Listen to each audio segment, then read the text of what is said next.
And we're live.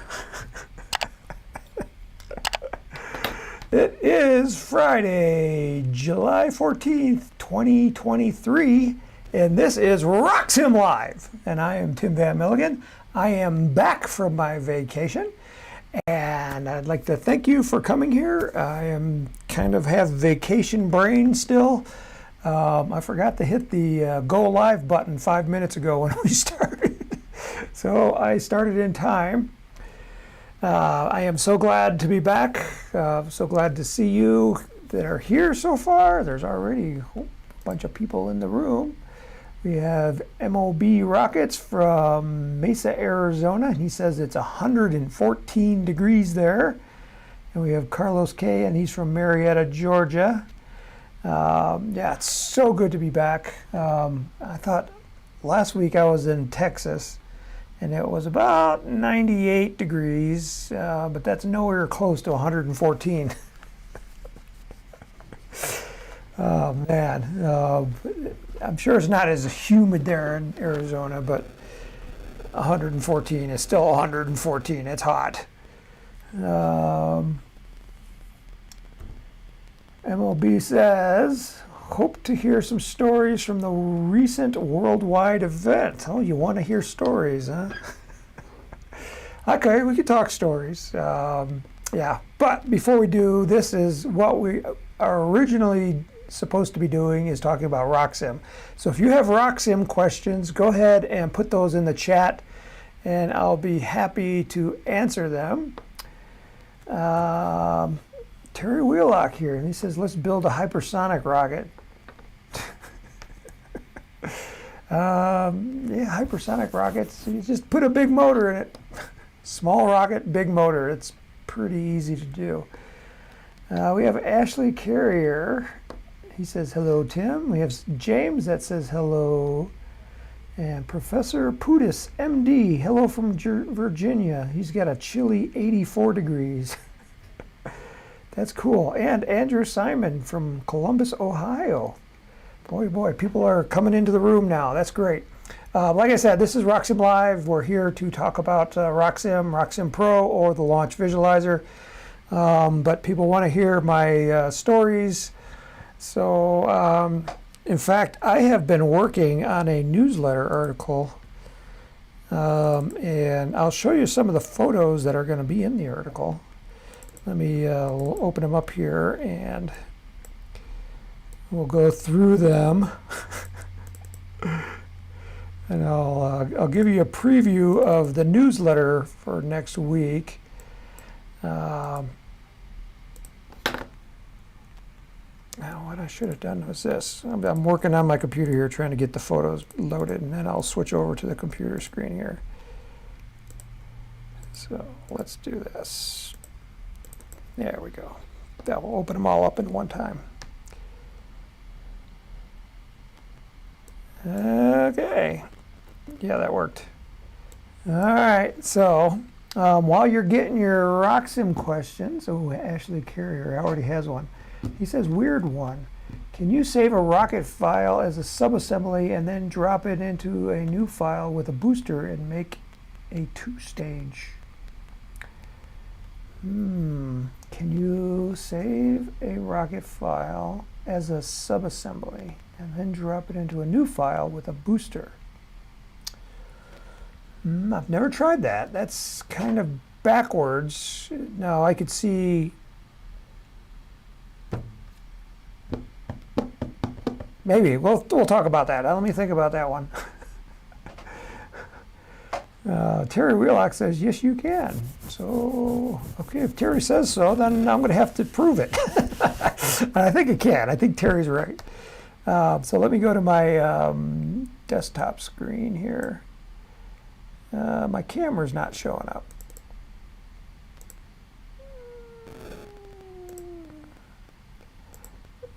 Oh, that's not the right camera.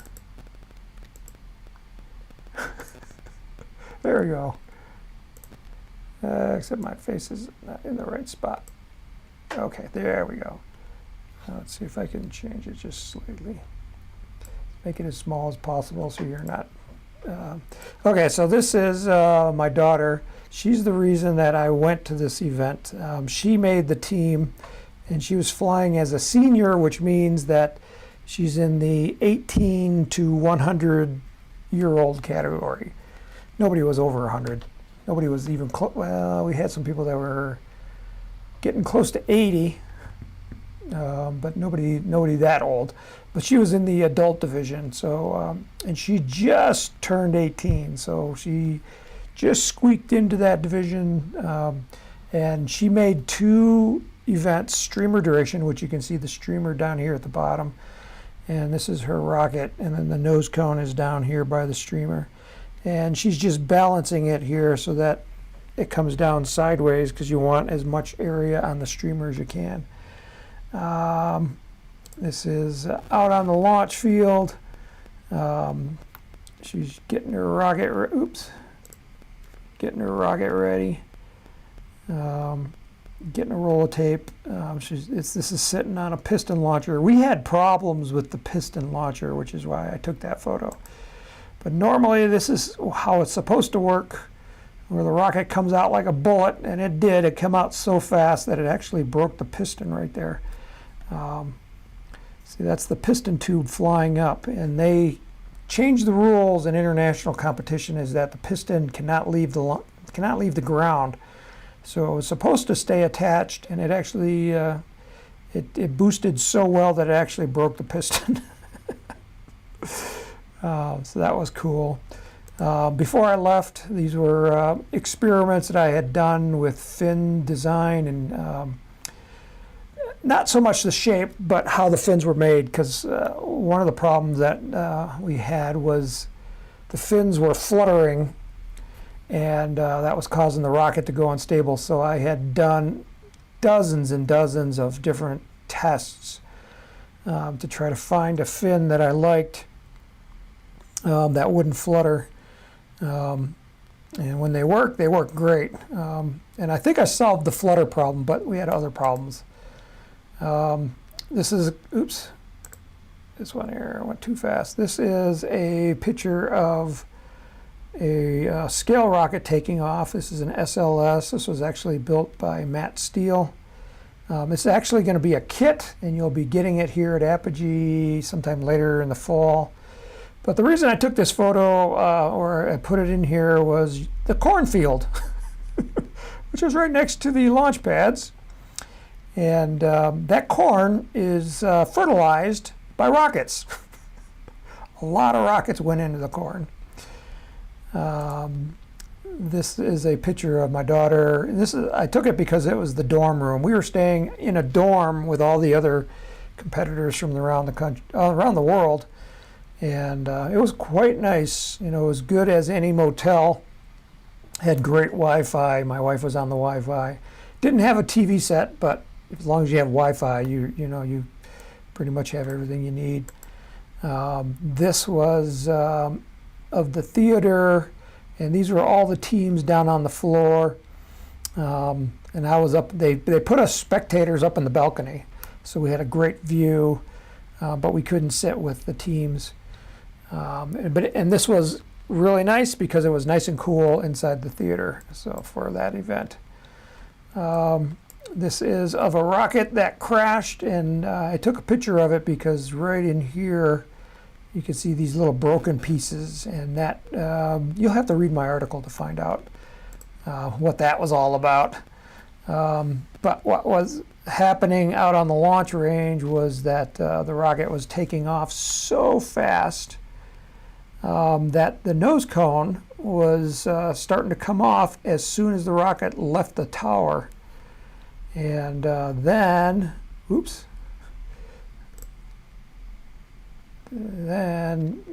it went unstable. Once the nose cone comes off, that's it.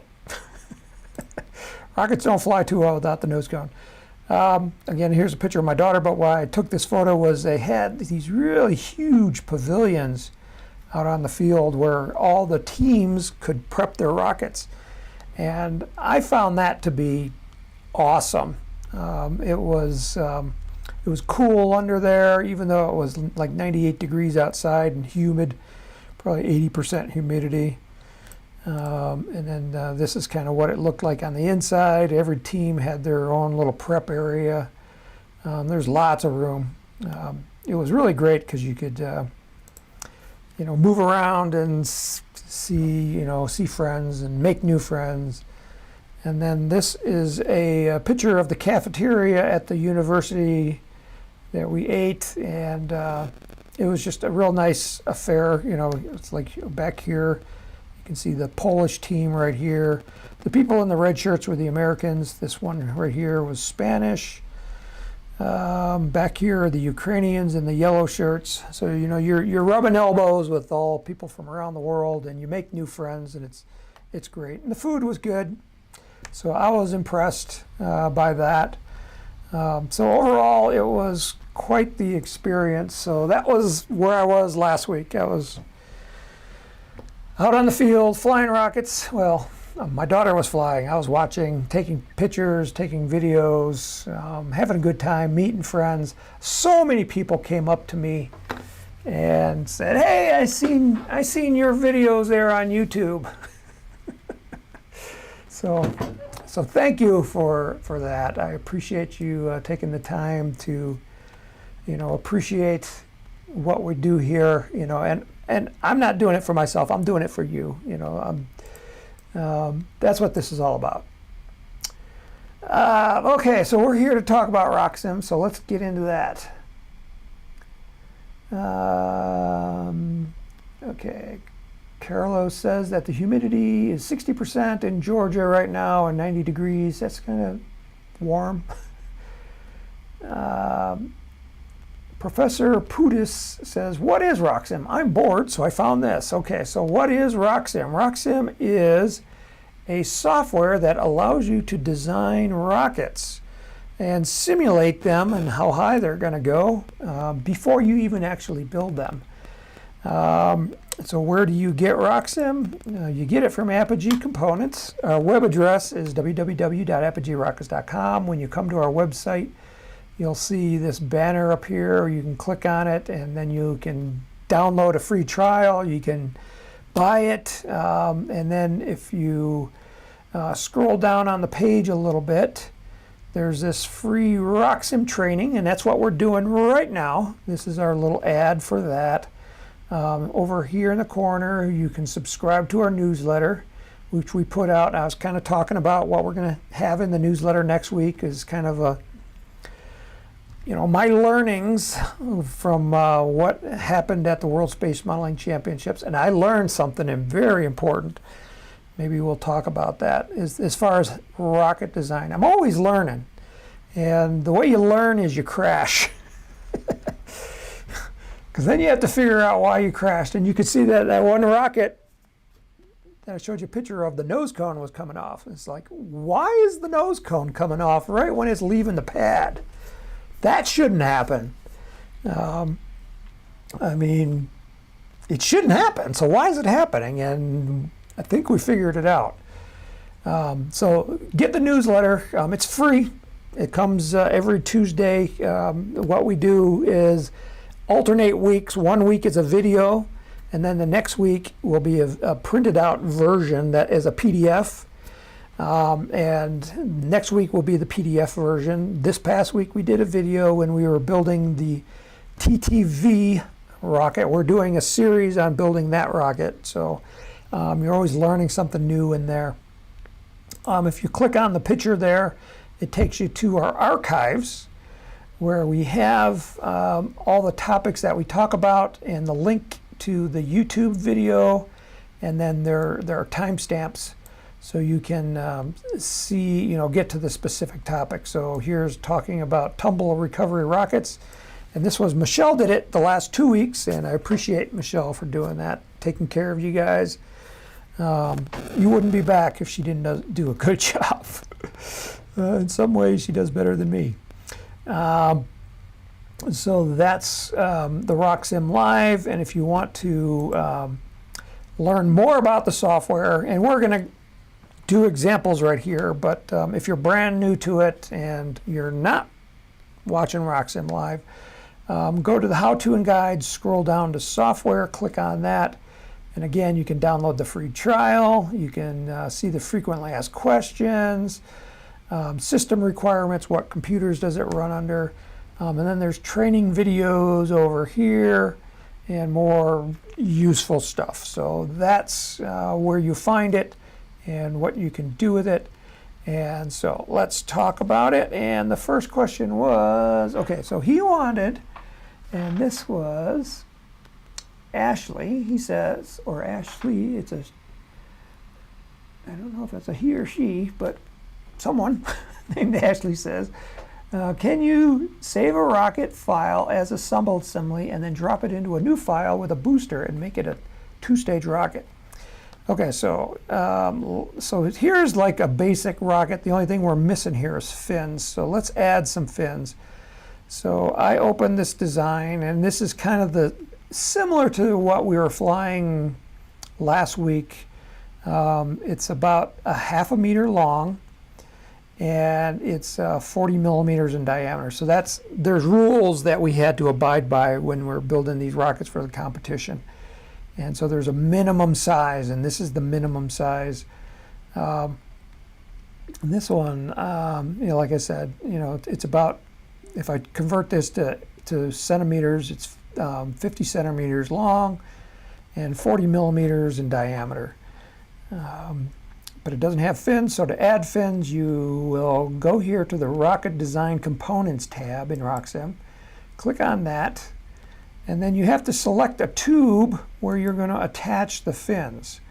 So I'm going to attach my fins down here, so I click on that. You can either click down here or you can click on it in the parts tree right here. And we're going to add fins, and I'll just add some simple trapezoid fins. And you can see when you just even clicking the button, it just throws on some generic fins. And then it looks in the database, and I'm going to cancel out of the database. And let me make this a little bit smaller so you can see it. So there's the fins, and I want to just slide them up a little bit on the tube, because on this particular rocket, that's what I do. So that I can add motor retention. And my motor retention is I hang the motor out the back, and then I just wrap around tape back here. These fins are probably a little small though, so I'm going to make them a little bit longer and a little bit wider. And then I'll sweep them a little bit. See, I'm just moving the slider bars here. Oops. That's okay. I'll leave it like that. Maybe swept a little bit too much. Okay. Yeah, maybe give the tip a little bit more. Yeah, I like that. Okay, so these are balsa wood fins. You can see the material here and the thickness. And these will be airfoiled, and because this is a high efficiency rocket, I want it to go as high as possible.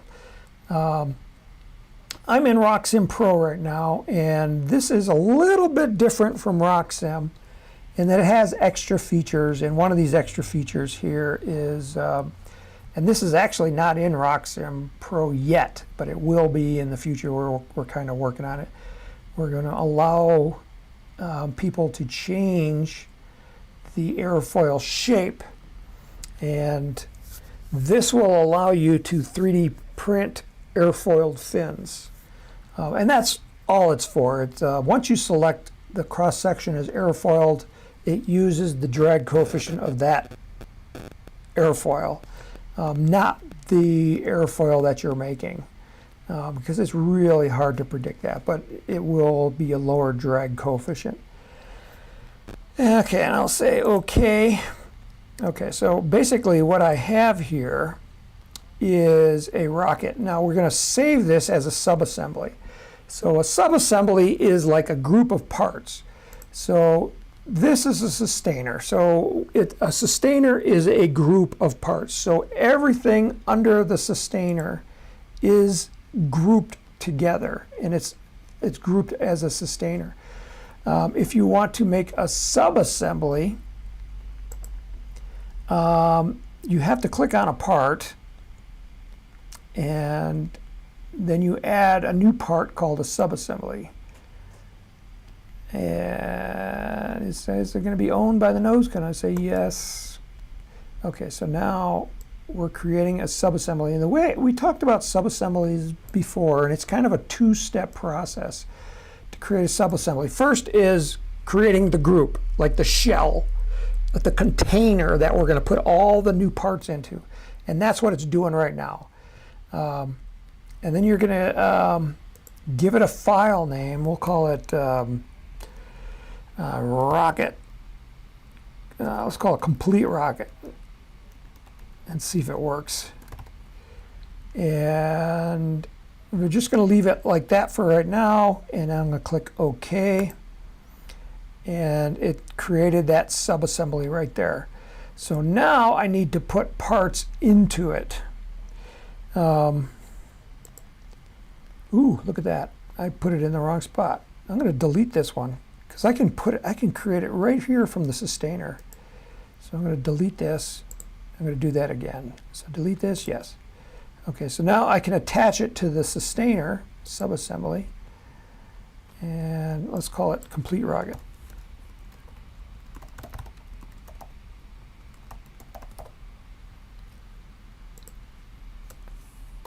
And the file name, I don't know, complete rocket.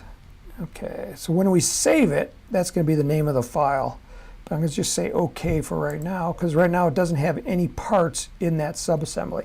So now I'm going to add parts to the subassembly. And basically what I'm going to do here is I'm going to add all of these parts to the subassembly. So I'm going to do a copy. So I'm going to right click on it and do a cut and say yes. And then I'm going to go to the subassembly and I'm going to say paste. And it should have pasted that subassembly. Cancel. It should have. There's no undo in this. I just deleted my nose cone. So it does not allow, when I come to subassembly, it will not allow me to have a nose cone in this subassembly. So that kind of complicates things. So the closest I can use, I can either use a body tube or a transition. So I could try to make a nose cone from a transition and say yes. Okay, so now it's looking in the database for a transition. I'm going to ignore that. And let's call it front diameter. You got to have a front diameter that's greater than 0 and a rear diameter. And my rear diameter, I'm going to make it this 1.595. 5 inches, and I need to give it a length. So you can see I'm adding a nose. It looks like a nose cone, but it's actually, it's truncated on the front end. So to exaggerate that, I'll just throw a front diameter of 1 inch so you can kind of see what that, you can't see it because it's underneath my face. But if I make it small, like 0.1, you can see it's still truncated, but I can make it smaller, 0.01. You can see I'm getting closer and closer to a nose cone shape. And then I can make it elliptical like what we had before, and then change the length here. I can't remember what I had before, but that's pretty close to what that nose cone looked like before. And we'll call it transition nose cone. Okay. So it added that, and you can see now it added that underneath the subassembly. So now we're going to do the body tube, and this time I think I can do a copy paste. I'm going to do a cut, yes, and then paste to the transition, and it pasted it back in, and I'll do the same with the bow tail. Cut that, say yes, and then paste it to here, And then I'm going to do the external motor tube and the fin set, and this is going to go as one group. The boat tail also had a group of parts. When I did the copy and paste, it copy and pasted everything that was associated with that boat tail. So I'm going to do a cut, say yes, and then the boat tail, paste. Okay, so basically I have my rocket back. But what I don't like is my center of gravity is way far forward. So what happened there? So let me look at, okay, so that's what happened was my nose cone was solid. We may need to make that hollow. Okay, so now my center of gravity is a more reasonable location. Click OK. Okay, so now we're back to my original rocket. And I am going to go back up to the subassembly. And now this is the second part. So the first part was making the container. Now we need to save the container onto my hard drive so that I can open it in other files. So I'm going to open this up. And now I'm going to save this button right here, save parts to a file. All right, and now it's asking me where I'm going to save it. I'm going to save it in my designs folder, and it didn't put the file name in there, so I'm going to put it in as complete rocket subassembly, and then save. Okay, and then click OK. Okay, so now this subassembly is saved. Now the whole design is not saved.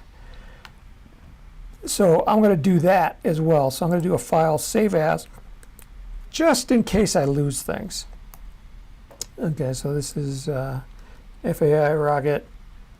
I'm going to put it on my desktop so that I know where it is with subassembly. Okay, and then save. Okay, so now the question that Ashley wrote was, can I bring a subassembly into a rocket that has a booster stage? Okay, so I'm going to start from scratch because I don't have a booster stage, and our booster is going to be a 13 millimeters. See, this tube right here is 13 millimeters, and I just know that because I designed this rocket. So I'm going to start a brand new rocket design. Save my changes? No. So we're starting from scratch. And so we're going to add a booster. So if I go to the rocket design attributes, and we'll call it a booster. And it's going to be a two-stage rocket. And we'll leave it at that. And that's how you create a two-stage rocket. So when we did that, what it created was this booster right here. So now let's add a body tube to the booster. So we're going to build the rocket from the bottom up. We're going to be, working from the bottom up to the top, to the tippity top nose cone. So we're building that, and we're going to start with a tube, and the color is like really hard to see. So let me change the color for you. So there's our tube, and right now our tube is 18 inches long, and that's like way too long for a booster stage. So let's make it like, 3 inches long. You can see now it's much shorter. And that's okay. We'll call this a motor mount tube, and we'll click OK. And where's my tube? It's not, oh, why is it not showing it? Well, because right here, this little button shows the number of stages that we're showing, and right now we're only showing the upper stage. But we need to show the booster stage as well, so I'll click that there, and there is our booster stage, and there's no upper stage attached. Now we're going to attach fins to this. So fins. Here we go, fins. And again, it looks in the database, but it throws a generic set of fins there. And I want to make these a little bit bigger like we did before. Make the root edge bigger. From the base of the awning part, let's make it 0.5 inches. and then give it a little sweep. I like that as a booster. So there's our booster. And these are also airfoiled. And I'll click OK on that. So there's our booster stage. And if we look at it in 3D, oh, my tube is translucent. But you can see, if you look really close, you can see the airfoil on the fin itself. That's a new feature coming in a future version of RockSim Pro. Okay, my tube. Why is my tube translucent? Let's go to color. It says the opacity is 1, so that's okay. Oh, this little button right here is the translucent button. See, when I click it, it makes the whole rocket translucent. So that's what was going on. All right, so now we have a rocket design that is just a booster. And now can we bring in that sustainer that we already built previously? So I'm going to go up here to the sustainer, and I'm going to say subassembly. So let's add a subassembly. So again, we're creating the container, but I've already created the container before, and I saved it. So this time I'm going to hit load parts from a file, and it should look in my, it's looking on my computer, but I saved it in my RockSim designs. Let's go date modified. So there's the complete rocket subassembly that we created just a little while ago. I'll click open that, and there it did it. It added the rocket, and it, you know, here's the new booster that we created. There's the rocket, and we'll say OK.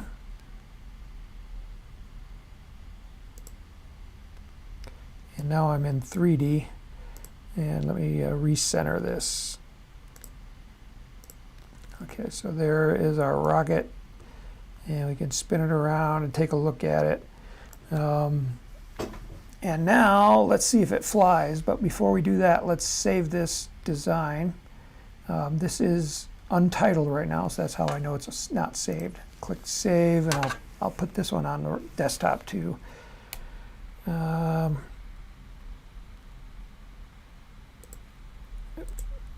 Subassembly 2 stage. Okay, so I just saved it, and let's see if we can launch it. So let's see what happens. Let's see what happens when we click on the launch button. There we go. Look at that. It is showing both stages. I just noticed something here. I'm always we're working on these new features, and one of the features is the fins are no longer just rectangles. Now they are tapered. So these fins get skinnier as they get to the tip, which is really cool. So if you're going to 3D print that, you'll be able to 3D print a tapered fin. Okay, so we do have 2 stages. This is the top stage, and then this is the bottom stage. So our top stage, they're both 13 millimeters, so I'm going to choose an engine. Top stage A3, 6. Engine overhang, let's make it 0.375 inches. And say OK for that. So it loaded that engine there. And in the bottom stage, A10, 0. And again, 0.375. That's 3/8 of an inch. Click OK. And that loaded the engine there. So now we have our engines that are loaded. Flight events, staging is at the maximum ejection delay, which will be at 0 seconds. We notice I don't have any deployment events here, and that's because my rocket doesn't have any streamers in there. So I'm going to say OK for right now. And we need to add a streamer into one of these body tubes. So I'm going to add click on that tube. Oops, I didn't want to open it. I just wanted to highlight it and then say put a streamer in there. So click on the streamer button. My computer is being a little slow. I'll go with a 4 by 56 inch streamer. And what color is it? It'll be orange. It is a folded streamer, thickness 0.01. It's a Mylar streamer, and I'm going to move the location. So it's, right now it's at the tip of the nose cone, and I just slide it back. I notice my nose cone doesn't have a shoulder on it either because I forgot to add that. And click OK.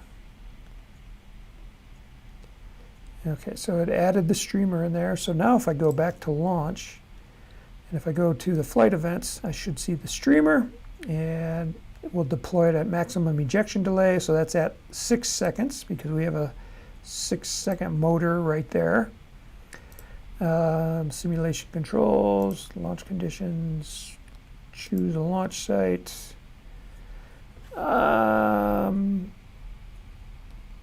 I'm just looking for a launch pad, so I'm going to be launching in Houston. And it's only 26 feet above sea level. Okay, and then we'll launch it and see what happens. This may take a while because my computer's acting a little slow. Shouldn't get the spinny ball. No, see, it didn't.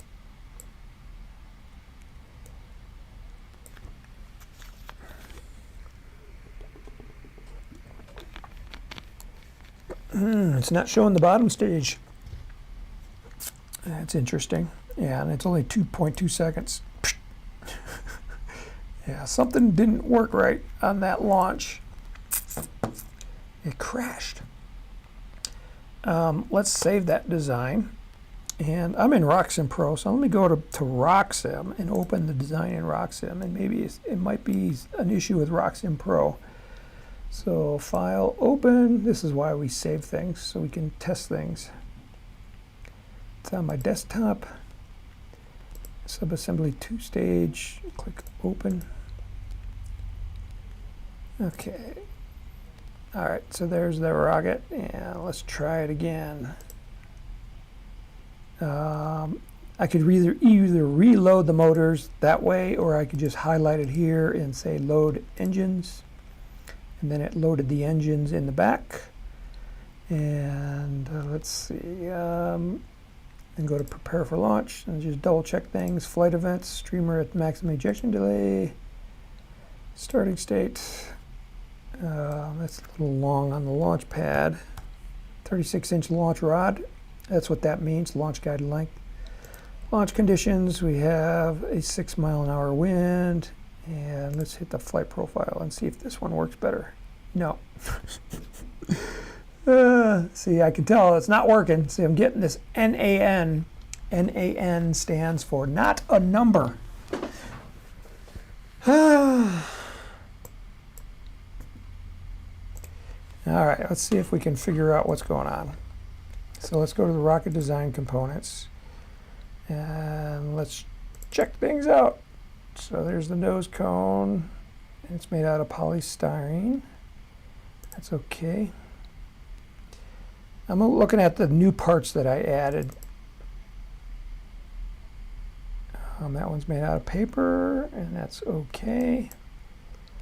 The other new part I added was the fins. Sometimes if you don't set your fins, it says it's made out of balsa.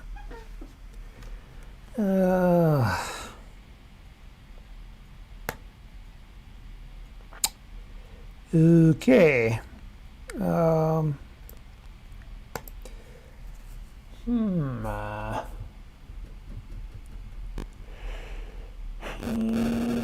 Okay. I didn't think it could have worked, but it's not working, Ashley. You can make the design, but can you get it to simulate? And the other way around, I'm pretty sure. I think you can do the booster.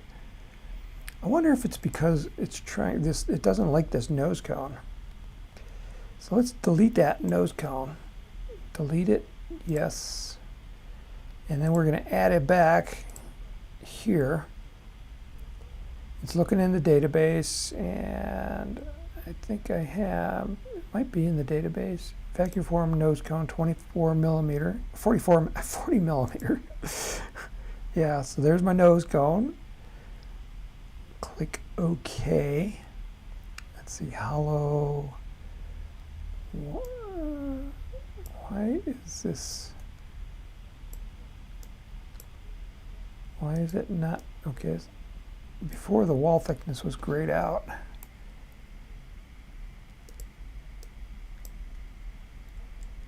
Okay. Click OK there. So basically we got the nose rocket back. Let's try launching it again and see if we get the same thing. Ah, it did. It worked that time. So that tells me you cannot start a rocket with a transition. It's part of a subassembly. Doesn't like it. But so the workaround, what we did was create your rocket, but without a nose cone. And then when you create your two-stage rocket, start the sustainer with a nose cone, then add your subassembly, and then it will work. I learned something new. Okay, let's hopefully Ashley, that answers your question.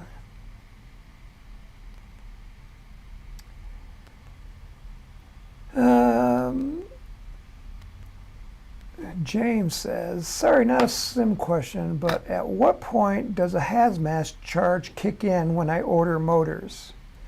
Okay, I can answer that one, James. So if you're on the Apogee website, the Hazmat charge, so you're going to be shopping for rocket motors, and let's say 29 millimeter motors, and if you scroll down here, you will see a list of all the motors, and if you scroll down over here by the price, see that says Haz right there? That means that motor is Hazmat. And so how did all the motors on our website, they're going to be either listed as Hazmat, like that one or this one or this one. Or if it doesn't say Hazmat, they're non-Hazmat. So if you want to order motors, as long as the motor is not listed as a Hazmat motor, we can ship you almost as many as you want without a Hazmat fee. There is a limit, and I think it's like 25 pounds, but I don't think we've ever had anybody order motors that were all added together were greater than 25 pounds. But, so now, how do they become a Hazmat motor? And that is part of the Department of Transportation's regulations. They have a rule that says if the motor has more than 30 grams of propellant in a single slug, then it's a Hazmat motor. So if it's like 29 grams, a little slug, and there's multiple slugs, that's not a Hazmat motor. It's only if any one slug is greater than 30 grams and it's contained inside of a tube. So like if you look at this chart here, see there's the column that says propellant mass weight. So here, like this F20, it's 30 grams. And it's 30 grams for a reason. Because if it's 30.1, it's now Hazmat. So you can scroll this. So if I sort these by propellant mass, I can scroll down, scroll down, scroll down. So now we're getting into the 30 grams. You can see how many, all these that are 30 grams, and there's going to be a lot of them, because at 30 grams, they're still classified as not Hazmat. Once you get above 30 grams, like this one right here, must be like a rounding error. This one, the F29, it's 30.9 grams, Hazmat. Hazmat, Hazmat. And see, everything below that will be Hazmat. But this one right here has 37 grams, but it's not labeled as Hazmat, and the reason is that motor That motor should be a hazmat motor if it's 37 grams. Because sometimes they're reloadable, or oh, that could be a loadable. Let me see. Open link in new tab. See if that's loadable. No, that's a single. That propeller mass has to be wrong, because if it's greater than 30 grams, it's going to be a hazmat motor.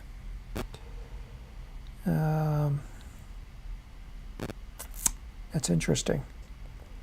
I'm not sure why that one's not a hazmat.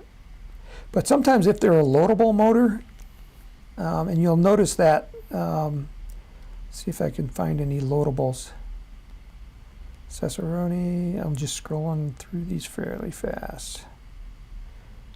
A loadable is kind of like a reload, and it's got 2 grains of propellant in it, and each grain is less than 30 grams. So that's why you see a lot of like reloadable motors, and you can tell they're reloadable motors because it lists the case right here. If it wasn't reloadable, it would say single use or loadable. So these that have a number next to them, like that one or the Cicerone 2 grain, those have the aluminum case where you're going to load propellant in them. And this is not a hazmat motor because the grains are smaller than 30 grams. So that's kind of what defines when a motor becomes hazmat. But if it's not hazmat, you can bundle a whole bunch together as long as the total propellant mass is less than 25 pounds. And that's a lot of motors. Like I said, I don't think we've ever had anybody order that many motors. Run EXE says, is there a good nose cone for a 3-inch tube with a 2mm wall thickness? I'm having trouble finding one that doesn't leave the body tube sticking out.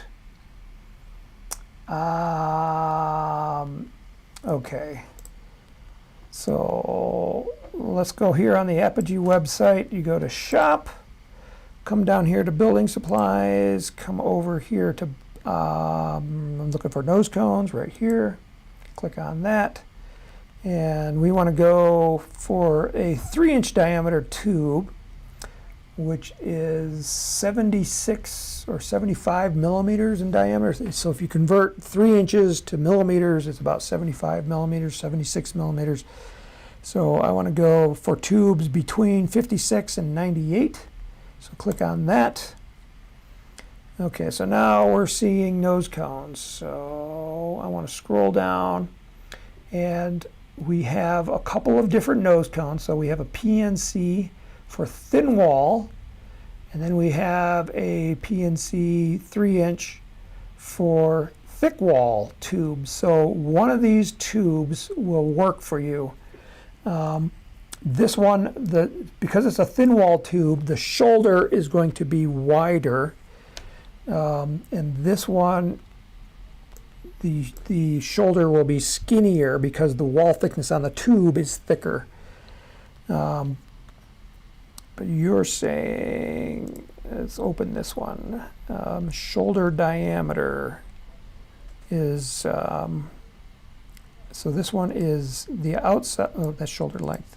The outside diameter is 3.1 inches, and the shoulder diameter is 3.75. So he says his wall thickness is 2 millimeters. This will not fit, and this is for the thick wall tubes, because the difference between these two, so you take, let me get a calculator and I'll show you. So you take 9.53 minus the 7.87 equals 1.66, and then you're going to divide that by 2. So this is for a tube that has a wall thickness of 0.83, and this is our thick wall tube. So if your wall thickness is 2 millimeters, you have a really thick, heavy-duty tube, It's probably something that you found somewhere, like a mailing tube. There will be no nose cone that we sell that fits. However, you have a couple of options. One is you can 3D print your own nose cone.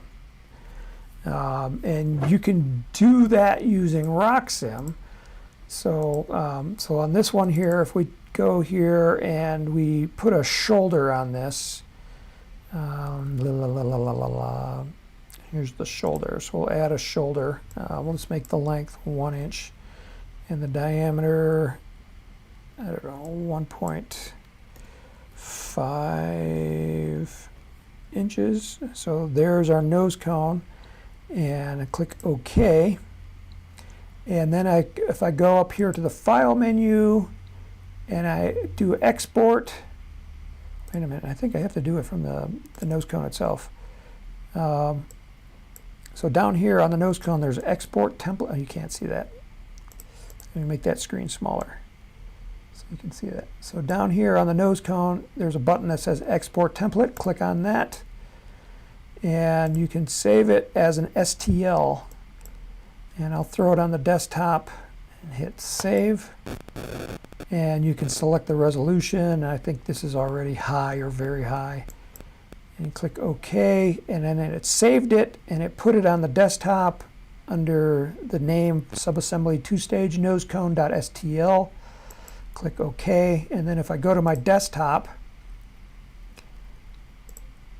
and if I go to this one right here, and I can find it, looking for that. There it is right there. This is the nose cone that I just exported, and it is an STL format, so I could send this to a 3D printer. So that's option number one, is to 3D print your own nose cone. And if you don't have a 3D printer, check your local library. A lot of libraries now have like a maker space where you can print 3D stuff. I've done it, and it's cheap. It's actually cheaper than buying a nose cone. You didn't hear me say that. Option number two is you can take your tube and peel out the inside. And how do you peel out the inside of a tube? I think I got a video on that. So if you go to the Apogee website and you click on How-To and Guides, come down here to Advanced Construction Videos, then go over here to All Videos, and this shows all the videos that we've made. There's more than 387 of them. And to find that video on peeling tubes, do a search, and you have to do it. Don't use the search bar here. Because that's going to search the entire website. We only want to search this page. And to search the page on your keyboard, hit Control F, or on the Macintosh, Command F, and it brings up a little search bar. And then you can say peel. And what it does is it found 6 places on this page about peeling out the inside of a tube, or peeling paper. So you can peel the outside. And this one right here shows peeling on the inside of a tube. So you could actually make your wall thickness thinner, and then one of our nose cones would fit. It's a dirty process of peeling tubes. It's going to take you a little bit when you got a tube that thick, but it can be done. And then you can get one of our nose cones, one of those 2 nose cones that I showed you would fit. That was a good question, though. Okay, so MLB Rocket said, would you please show how to use RockSim to upscale to mid or high power an existing kit? The Estes Yellow Jacket, for example. So Estes, I'm going to do a search on the internet, Estes Yellow Jacket.